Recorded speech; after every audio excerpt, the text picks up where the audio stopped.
Good afternoon, everyone. If you would give us just one moment, we will get started shortly.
Leisha McKinley Beach. The Emory University Campus Coordinating Center created these monthly webinar series to share with a broader audience of Southern nonprofit professionals some key information. These webinars were designed for the busy nonprofit professionals on the go to get a quick training and resources to help their organizations function at the highest level. Now, these webinars also are to give people a look at what other trainings we have available here at Campus. Each webinar will highlight one or more of the 8 core areas of our capacity building training. And of course, for more information, we invite you to look at the training section at our website. We're really excited about today's webinar, Compliance, Everything You Need to Know About Following the Law.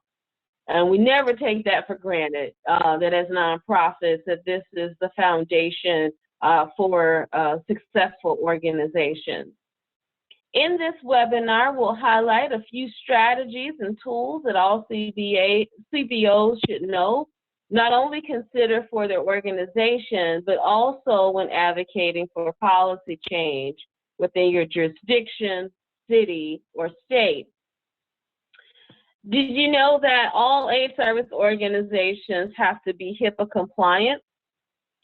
And as the nation is under a state of emergency, it's also important to know what regulations have been amended to continue to serve clients and provide care. So today, I'm extremely honored to introduce our trainer and facilitator for today, Ms. Sybil Ingram. And Sybil will share with us today regulations and compliance laws and answer questions that you may have. So Ms. Ingram, I'm going to turn it over to you. Yes, good afternoon. Thank you very much. Can everyone hear me?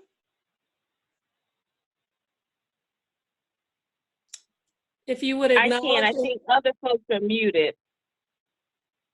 Okay, if they can always acknowledge in the chat area, as I have that up. If everyone could just say yes, that would be very helpful.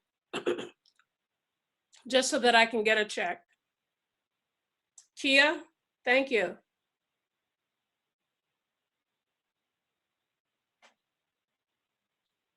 Yes, excellent. Okay, the other thing that I would like for you to do, please, is to write down questions off to the side. And as you have a question, if you could send the question to Darian or Leah while I'm talking, so that I can address it toward the end of the presentation, that would be very helpful. Okay? And I'm going to keep the chat up just in case somebody has an urgent question and they need for me to explain something immediately. So I am Dr. Ingram. I have been in healthcare a little bit over 40 years. And in the past 20 years, I found myself working more so in the area of GRC, which is called Governance, Regulatory, and Compliance. And that happened as a result of me having to take on the banner of being the HIPAA person, HIPAA point person, with one of the organizations I happened to be working with at the time. And so as a result of me being in the healthcare arena, as a practitioner and non-practitioner, I've always worked in a regulated type of environment. And you too, as a result of you working with the organizations that you represent today, work in regulated environments. And so we're going to talk a little bit we're going to talk a lot about HIPAA today, and where it is today and where we see it going in the near future. But let's just cover a few basics about the difference between privacy versus confidentiality, because that's an area that a lot of people, there is a certain amount of crossover there, but I need to have you understand that there is a distinction between privacy versus confidentiality. And you can see some of the distinctions that I've been able to pull from you here. One of my largest takeaways for you with regards to privacy versus confidentiality, that confidentiality is definitely something that's more ethical, something that's driven from an ethical basis, contractual basis. Sometimes there's a general agreement, and sometimes it in the contract will specify it out. I know that you all have worked for a variety of different organizations. Usually they'll have some type of confidentiality clause, and that clause will go back to the code of ethics associated with the organization. Whereas when you agree to keeping information that has been given to you or information that you have been exposed to as confidential, there is the additional layer of making sure that you keep it private. Privacy of confidential information is usually driven by law. It is a legal commitment. It is a legal type of duty that you have. And you know that when you break the law, there are consequences, civil as well as criminal, for breaking a law, as opposed to confidentiality. When you break the confidentiality, you're usually going to break trust. You may have consequences that may lead to some type of litigation, but definitely in the privacy world, where there's been a breach of information that has been identified as being confidential, in 9 cases out of 10, there's going to be some type of litigation that will follow on as a result of you allowing the breach or you causing the breach. And we'll talk a little bit more about that later in terms of your responsibility with breaches. So let's move forward a little bit, okay? Let's move to HIPAA, the Health Insurance Portability and Accountability Act. This act was signed in 1996. at that time, the sitting President Bill Clinton. But it did not really go into effect until 2003, 2004, and 2005. And we'll talk about that here a little bit.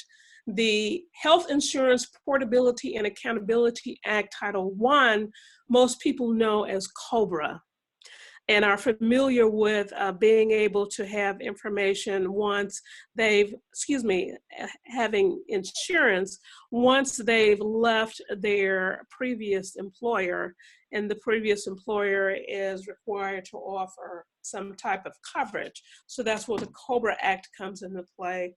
We won't talk about the fees and pricing of premiums associated with COBRA, but I just wanted to let you know Title I references COBRA.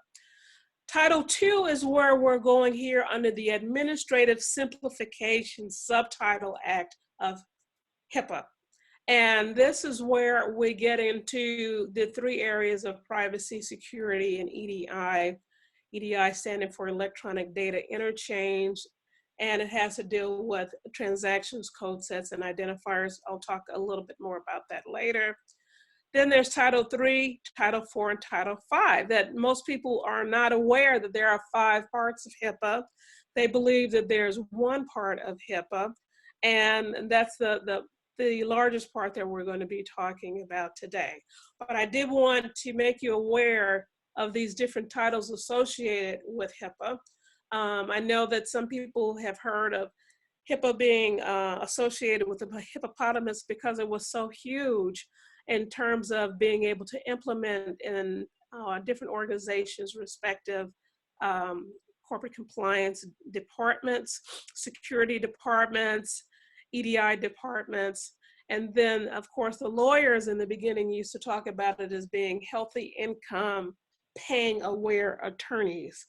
And so, which was a little joke that was amongst them, but wasn't necessarily amongst the rest of us that had to implement HIPAA in our respective organizations.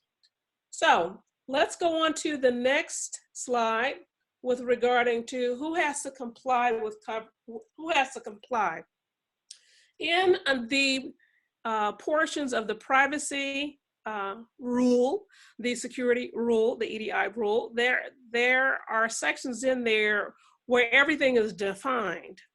And one of the definitions that is very clear and has caused a lot of problems with regards to who has to be compliant with HIPAA is written out under the definition section in each one of the rules as a covered entity. So I want you to look very closely here.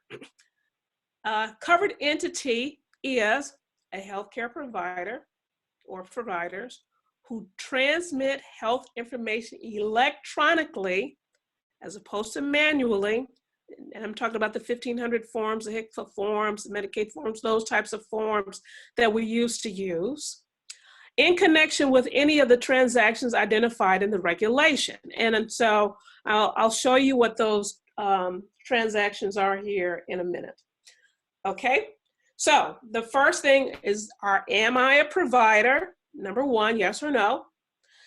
Who transmits health information electronically? Yes or no. In connection with any of the transactions identified in the regulation, and I'm going to show you what those are. So those are 3 different questions that you need to ask yourself. Okay, so I believe I'm speaking with providers only on this webinar. Am I correct? Could 5 of you all very quickly say yes or no, that you fall into the category of provider? Very quickly, just say yes or no.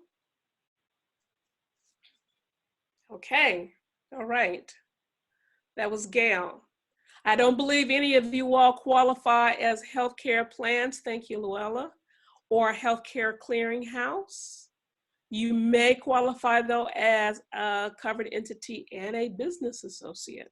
And we'll talk a little bit more about that a little bit later.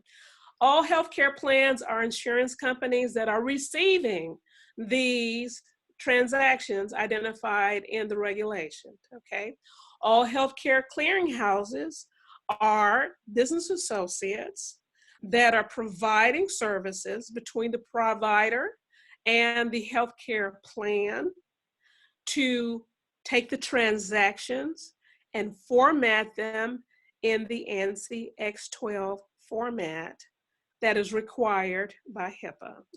ANSI is the American National Standards Institute, and the X12 format is 5010, 5010A currently. It was a different one when HIPAA first started. And then business associates, business associates or anybody that you're going to be sharing the protected health information with. We can talk a little bit more about that. And their business associates. So business associates have business associates that they work with in order to fulfill your requirements of them in the contract. So not only are you talking about the people that you work with as a business associate, let's say something like a medical transcription service, but they also have third parties that they work with or business associates to get things done. A perfect example of that would be some American medical transcription service that you would use to make sure that anything that you dictate gets transcribed so that it goes into some type of electronic record somewhere within your organization. What happened early on is that that service was taking that information and sending it to countries outside of the United States that was not under HIPAA and where HIPAA could not be enforced, but the turnaround time was 24 hours or less. So that made them very attractive. However, if a breach occurred in one of these countries outside the United States using the secondary business associate, and the person was harmed here in the United States, prior to 2009, you could not hold the business associate accountable. But now, as of 2009, with the HIPAA High-Tech Amendment or Act, you can hold business associates and their associates accountable. But preferably here in the United States, not outside the United States. So let's move to the next slide. The transaction inventory, okay? In the previous slide where I talked about any of the transactions identified in the regulation, these are the transactions that you would be needing to be sending electronically to a healthcare plan, including Medicare or Medicaid. And if you are a provider, sending any one of these electronically to a health insurance company, then that made you a covered entity under HIPAA, and therefore that meant that you needed to be compliant. Why am I making this distinction so loudly or maybe a little bit more pointedly? There are other people who have access to information, but they're not sending the information to an insurance company electronically, and they're not using one of these transactions. So let's take a look at the CDC. Definitely falls under privacy rules, but not necessarily HIPAA. Let's look at some schools that have this information that we're talking about. But let's say the school nurse, but she's not sending it to any insurance companies electronically. And the schools, therefore, do not have to be HIPAA compliant. There are other, you can look at durable medical equipment companies. They do have to be HIPAA compliant because they are sending this information electronically to health insurance companies for the wheelchairs and the other devices, ventilators, nebulizers, those types of things that they are providing to people. You look at a medical device company. There's a couple of them that I've spent some time with here recently.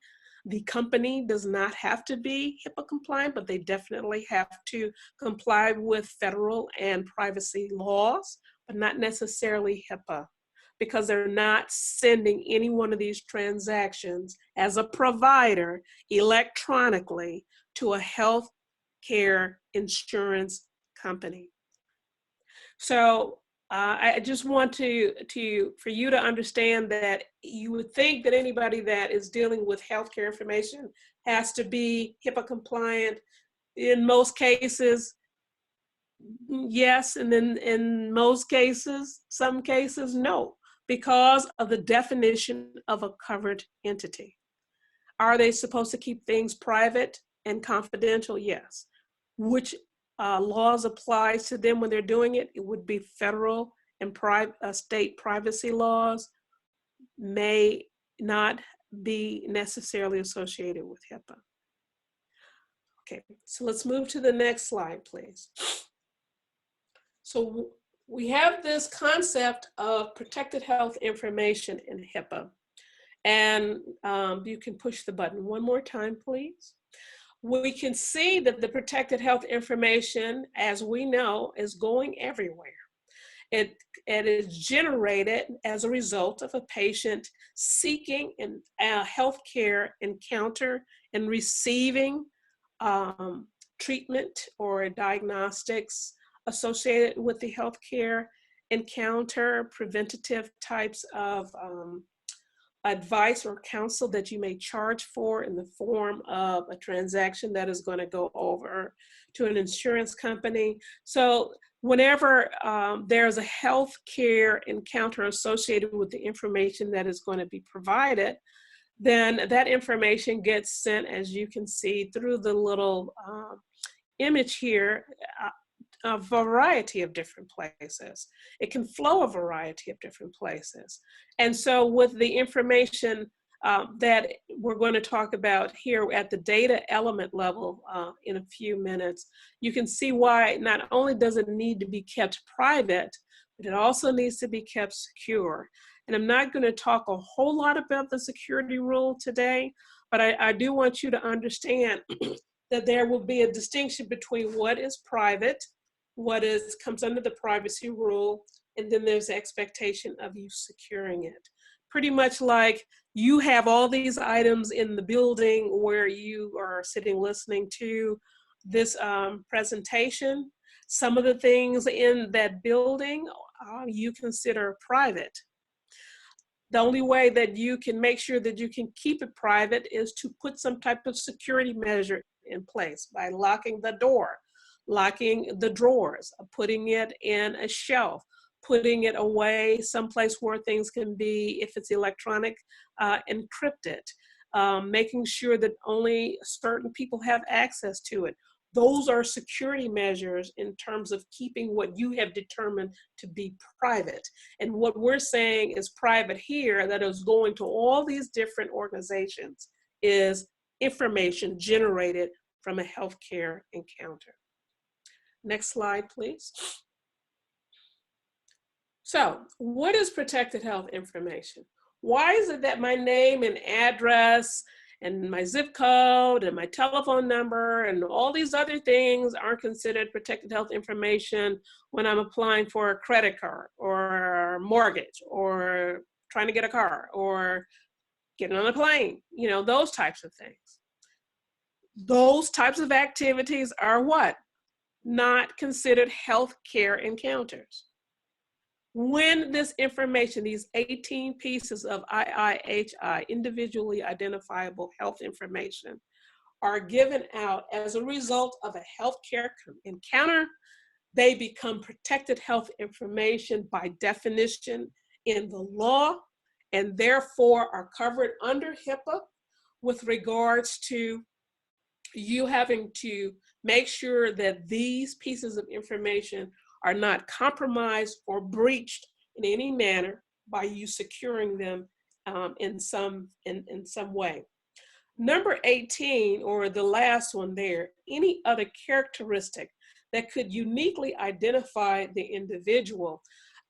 In the 20 years that I've been doing this, that particular one always comes up as a question as, you know, what do you mean by that? It would mean if there's another number or some other item that you use in your organization that could say that I am and identify me as Dr. Ingram, or could differentiate me from Mr. Darian Bannister. For example, I've worked with different laboratories. When the laboratories are taking in specimens into their organization, they will give it an identifying number. They will give it a case number that is separate from the medical record number that comes in with the specimen, which is different from the insurance number that comes in sometimes with the specimen. That case number or unique identifying code number is another number that they could use to say, yes, that is Dr. Ingram's specimen, that is Mr. Bannister's specimen. And that's an example of any other characteristic that could uniquely identify the individual. So if a few of you all could just say yes or no, is there something that you use in your organizations above and beyond what you see here that uniquely identifies the people that you serve in your organizations? Yes or no?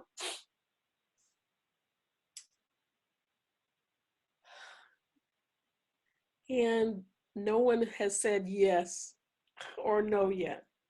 So could 3 or 4 of you all say yes or no? You don't have it or you do have it?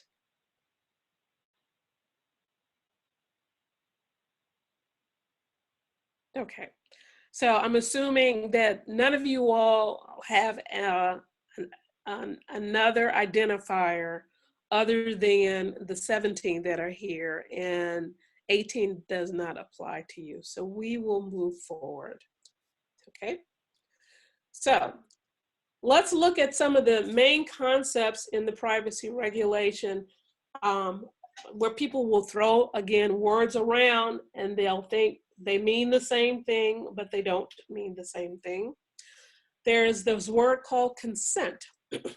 This is where the patient gives you consent for you to treat them, for you to send their information for payment, for you to be paid, and for your healthcare operations, data collection, data aggregation, statistics, metrics that you would use within your organization. These are some of the items that the patient is consenting to, and this will be a part of what is called the Notice of Privacy Practices. We'll talk about that a little bit later. But consent, also the easiest way to remember is the patient giving me consent. Have they given me TPO? Are they giving me the consent to give them TPO, which is treatment, payment, or healthcare operations? An authorization is a form of consent that is required for the patient to give you permission for all other purposes except for public protection. And we'll talk a little bit about the pandemic event that we are experiencing right now, as well as a host of other exceptions. All right, so use is defined as how you are going to use the information that you have been given consent to, or that the patient has authorized you to use internally within your covered entity, your covered organization, or the other covered organizations or entities that you're sending the protected health information to.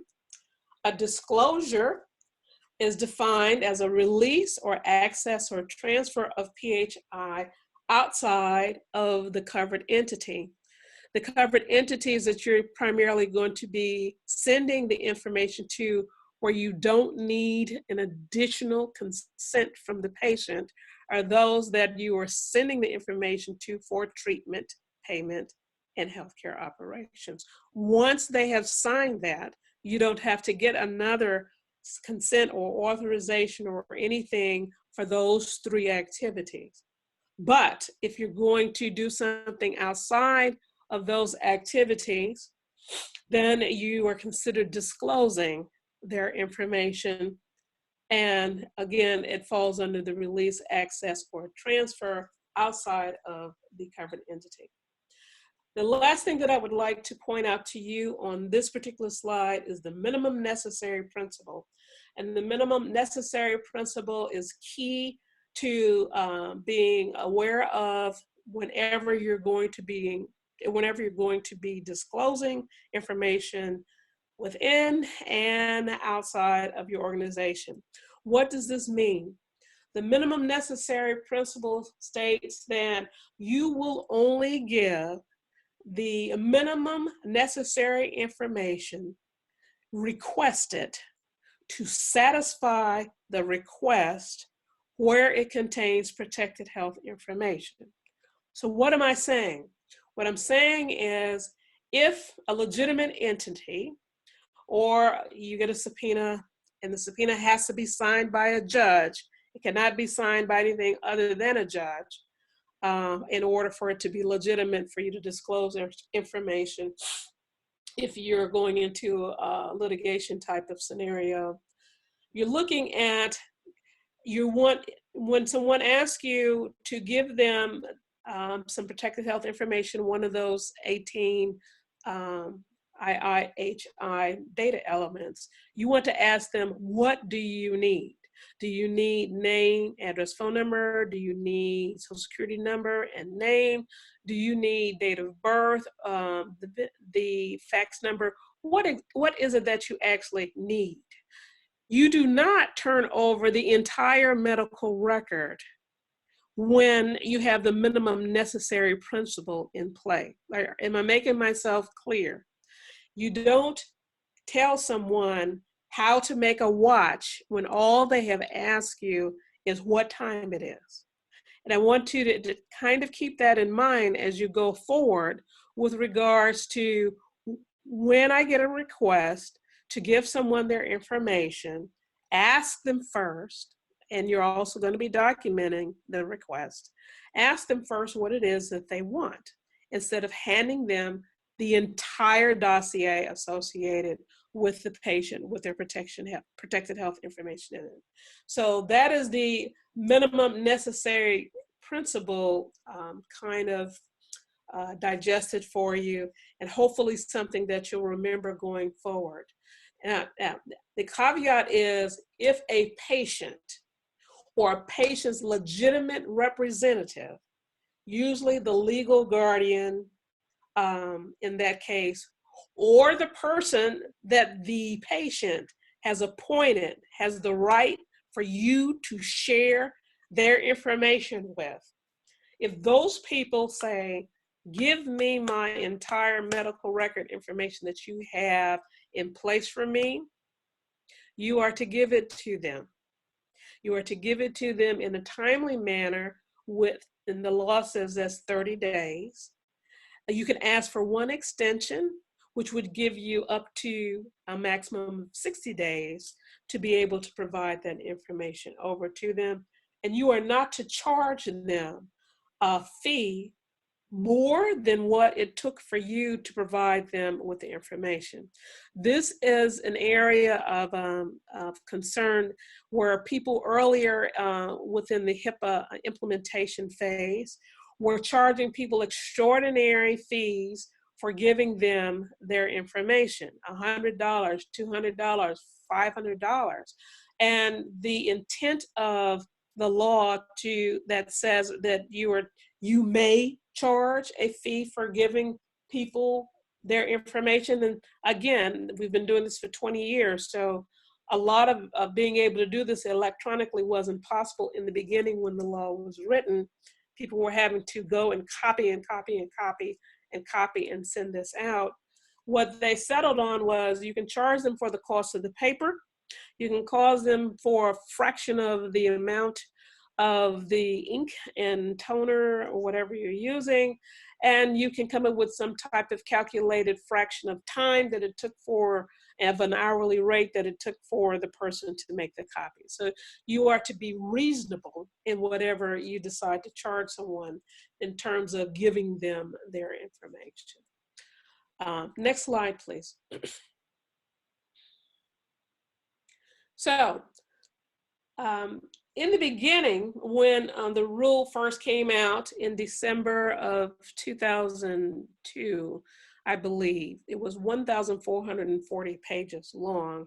And of course, nobody read it. Everyone was away on holiday. And all of a sudden this rule passed and it just kind of slipped under the door. And what happens is when one of these rules are promulgated, then that means you have 2 years to come into compliance, 3 years if you're a small entity, small group health plan as defined by the rule. So everyone was supposed to be in compliance with this particular rule in 2004. The EDI rule was 2003 and the security rule was 2005. Okay, so there were a myriad of different policies and procedures that came out in the regulation, and there have been some amendments to it along the way, but basically it is still very large. It is the largest of the 3 rules that are in place today. And that's due to, I guess, primarily the lawyers, primarily being the authors of this piece of legislation, and them requiring per law, looking at the USC or United States codes, a lot of this was drawn from that, the privacy codes, and for me to be a little bit more specific, where a lot of policy and procedures were required. Okay, so what I've listed here are just a few of the policies and procedures that are required for covered entities to have. We have the patient's right to access a protected health information. And if you're going to be giving it to them electronically, the little E, that primarily comes up in the security rule. And you'll find that there are many crossovers between the privacy rule and the security rule. So looking at use and disclosures of protected health information with patient authorization. So there's a difference, again, that I spoke of between when a patient gives you consent and when you need their authorization. And if you go to the HHS site and look up HIPAA, you'll be able to see some of these requirements that are out there for what type of language is expected to be in these policies and procedures. You have the healthcare provider right to deny access to protected health information. There are times where you can use and disclose the information without their authorization, and I'm going to give you a real live example of that later on in the presentation. There is a notice of privacy practices that I'm sure that you all are aware of. This is to be posted prominently in the lobby of your organization, wherever you are receiving patients in, as well as documented so that you can give it to them at least once a year initially, or whenever you have made some type of amendment or changes to it. Again, the language of this is on the HHS HIPAA site that is required. There are business associate agreements. This is required on the EDI side, privacy side, and the security side. And there is a template for a business associate agreement that is free on the HHS site. There are a lot of people out there charging for this. I am suggesting that you not buy the template, but you do pull the language out and you fill in the blanks and have your legal counsel do any type of amendments to it where it needs to be more customized for your organization. Then there are policies associated with research and limited data sets that you're able to use internally or disclose externally to various organizations.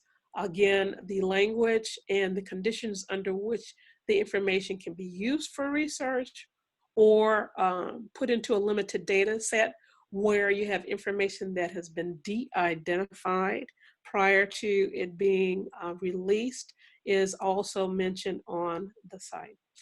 Generally speaking, I have books and books and books of policies and procedures that I know have to be written and templates that where people can just fill in the blanks.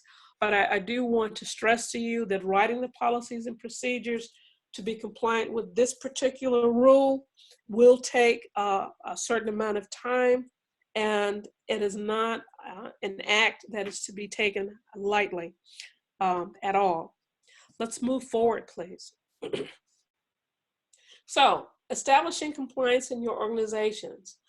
You are required to do an assessment of where you are with regards to being compliant with each of the rules that apply to you. Again, right now, we're just talking about the privacy rule. So you would do an assessment.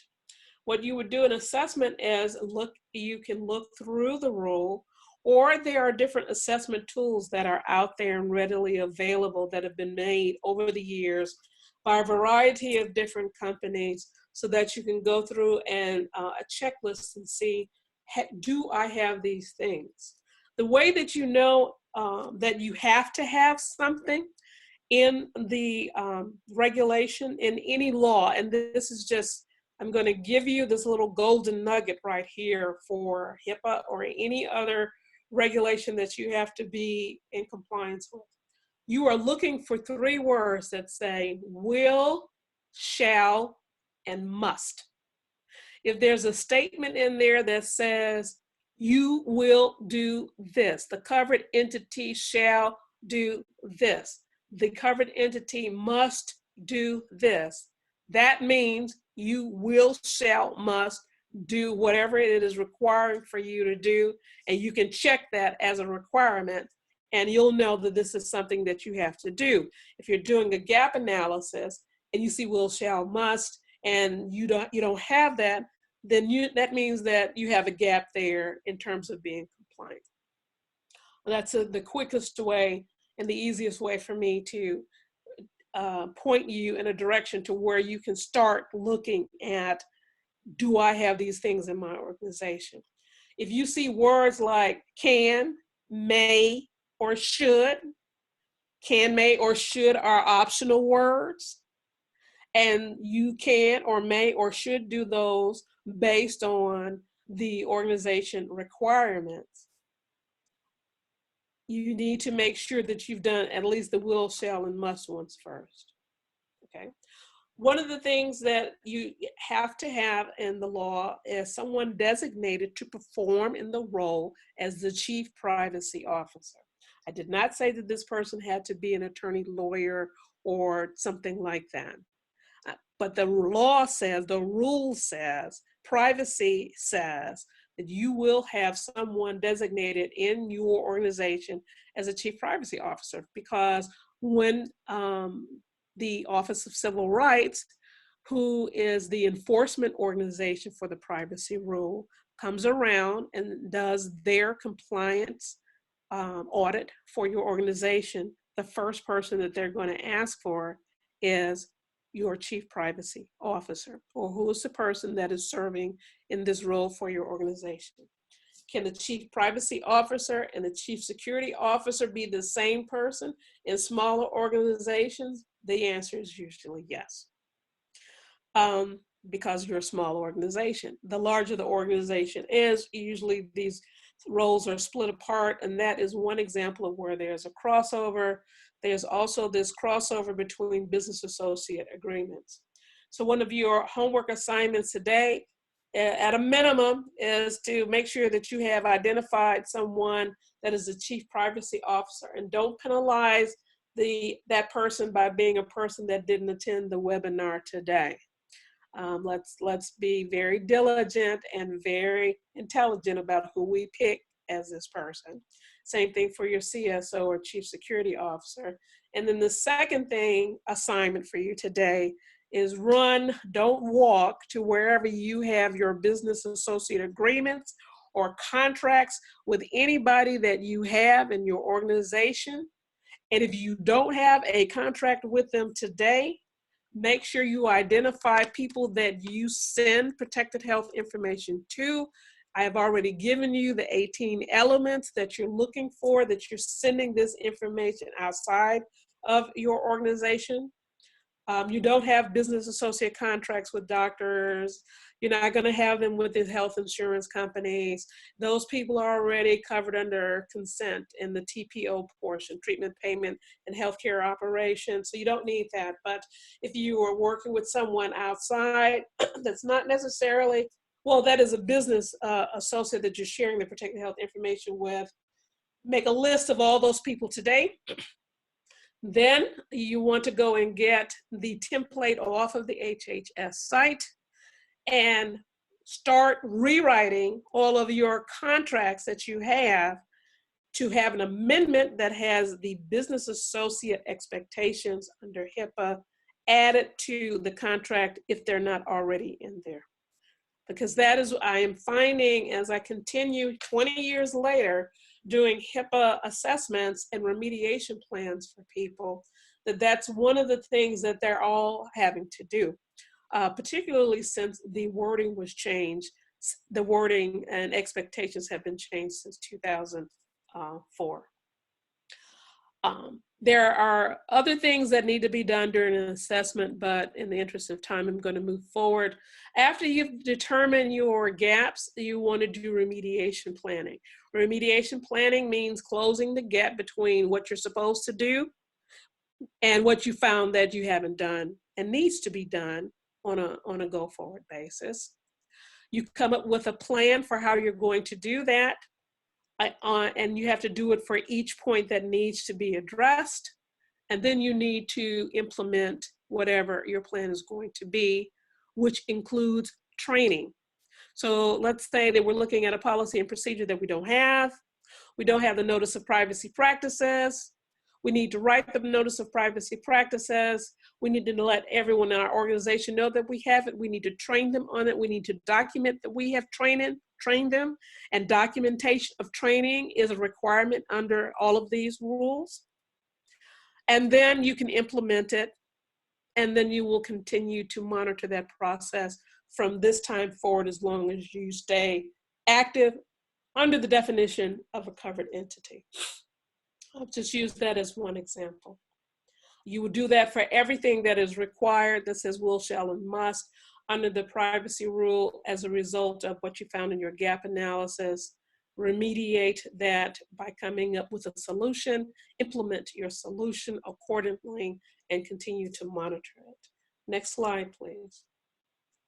So we've got a new issue that was not identified 20 years ago, but was provided for in the regulation, where we will need to sometimes disclose protected health information because there is a national security issue involved, or a public health issue involved on a grand scale. And the coronavirus and HIPAA considerations are one of the issues that is pressing us as we speak in terms of what we can and cannot disclose because of this public health information, and to whom we can disclose the information to because it presents such a threat to the general public health of the populace of the United States and United States territories. So if we go to the next slide, please. This is information that came out this week on the 15th, where the Office of Civil Rights put out an update on HIPAA on uses and disclosures associated with protected health information. And some of these issues you see here have been waived. So the requirement to obtain a patient's agreement to speak with family members or friends involved in the patient care, that under HIPAA, you usually have to get permission, consent. You have to get authorization from the patient to do that.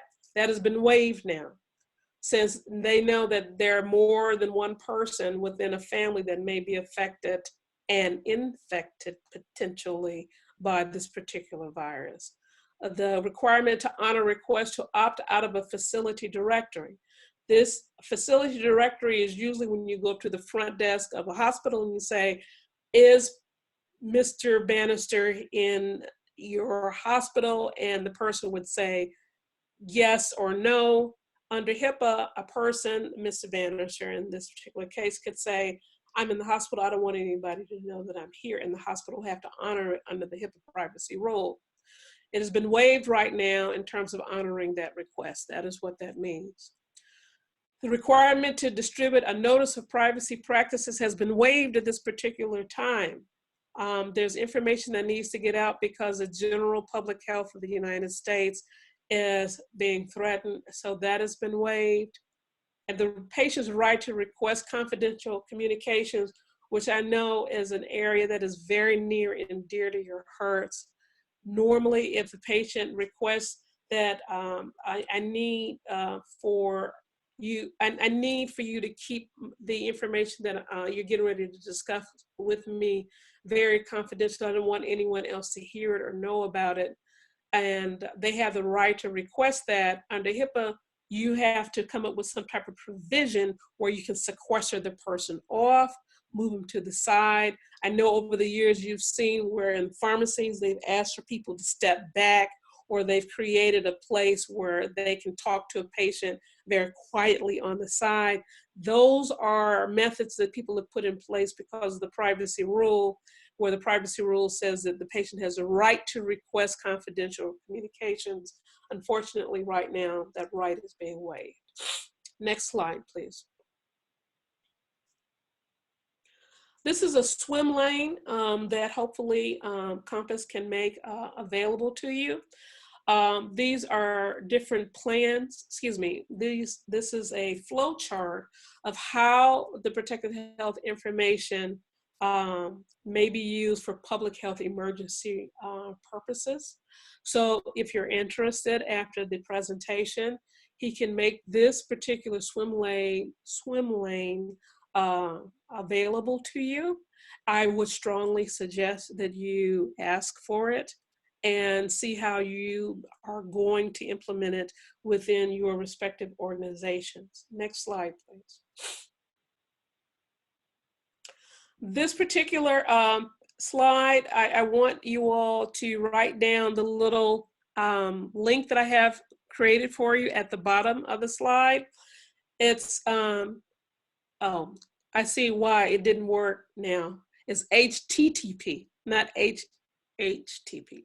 I believe, so that's a typo. Is http://tinyurl.com/ and I made this portion HIPAAWOS. We call this the HIPAA Wall of Shame. It is put out by the Office of Civil Rights. It is updated every day.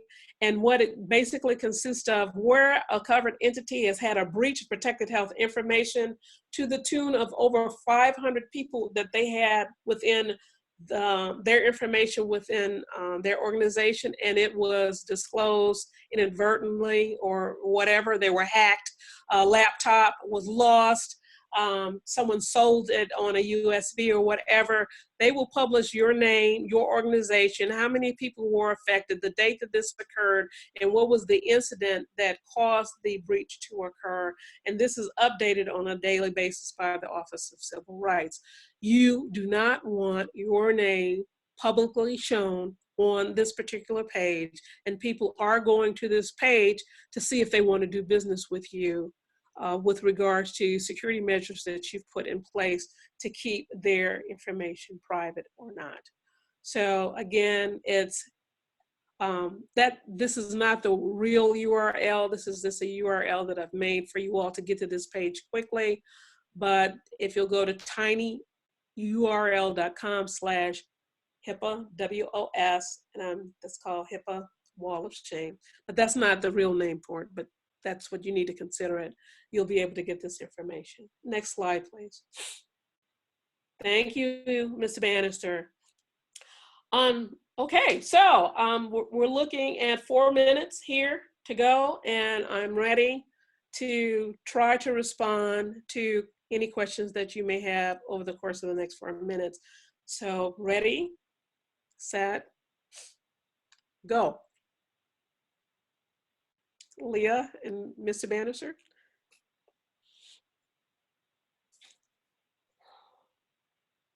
Thank you so much, Ms. Ingram.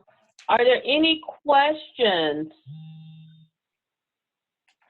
I mean, this has been a very informative webinar, and I think you really closed out with a bang. I didn't know that such a site existed for the Wall of Shame. They don't call it that, but obviously, that's what it is. yeah, you know. And of course, it would be our desire that none of our organizations would ever have to, you know, face such, Public, you know, embarrassment about being on that. Yeah.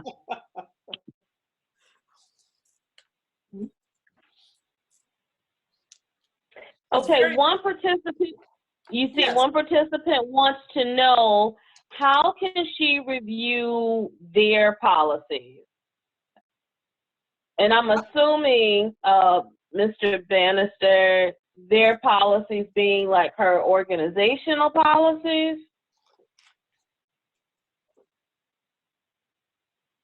Yes, he said correct.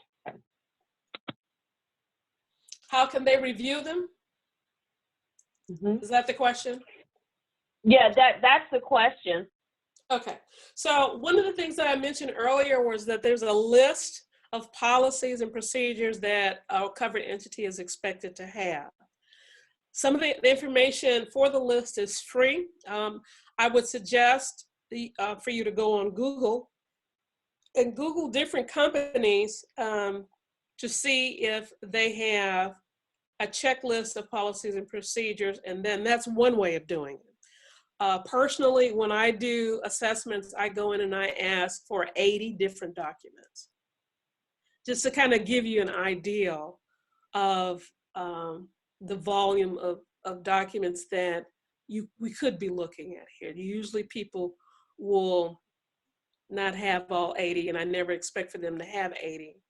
But I'm looking at major and minor policies and procedures, as well as corresponding forms for people to have to go along with the policy and procedure. For example, you have a policy and procedure regarding authorization for disclosures, and then there's going to be a form that you're going to have to create to be able to give to the patient for them to be able to sign the authorization for you to be able to disclose information. So see, that right there constitutes two different documents.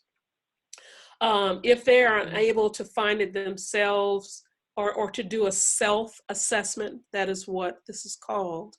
There are myriad of consulting companies out there available, including myself, that is willing to work with any organization to try to help them do their assessment, identify their gaps, come up and develop a remediation plan customized for them, and then move them forward into the implementation phase.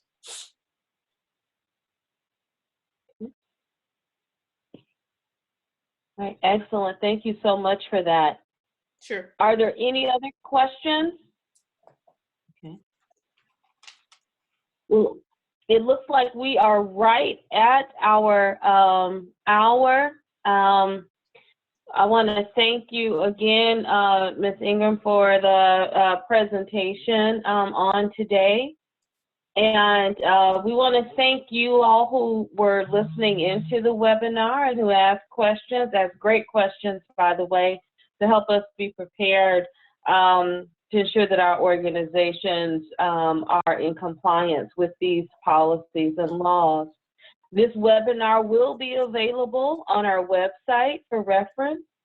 And if you want to learn more about this topic or request a training, please apply on our website at www.gileadcompass.com.